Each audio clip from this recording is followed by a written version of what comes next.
दोस्तों ये हमारे मिर्ज़ा नवीद मुग़ल साहब हैं रावलपिंडी से, और इन्होंने by one get one free का फ़ायदा उठाया ईद ऑफ़र में। जैसे कि हमारा न्यूजीलैंड वाइट पे by one get one free का ऑफ़र चल रहा है कि एक जोड़े के साथ एक जोड़ा फ्री, चाहे गोरा हो ब्रीडर, चाहे न्यूजीलैंड वाइट हो ब्रीडर। और एक हमने इसको फ्री दिया, 1,40,000 रुपये के एक जोड़े ने ख़रीदा, 1,40,000 का एक जोड़ा हमने फ्री दिया, और 20,000 रुपये एक्स्ट्रा दिए। दोनों मादाएँ प्रेगनेंटली हैं। उसके साथ 2,000 का पिंजरा लिया, फीड लिया, नोज़ले लिए, बर्तन लिए, और 4 आधा दिए पिंजरे लिए। तो इसको हमने फोल्ड करके दिए हुए हैं।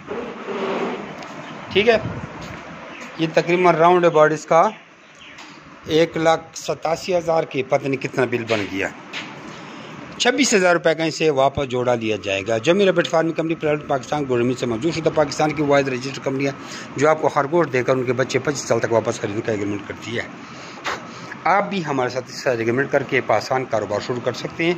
इस वक्त हमारे पैकेजेस चल रहे हैं, पैकेजेस पर भी फ़ायदा उठा सकते हैं और हमें व्हाट्सएप पर रब्ता करें।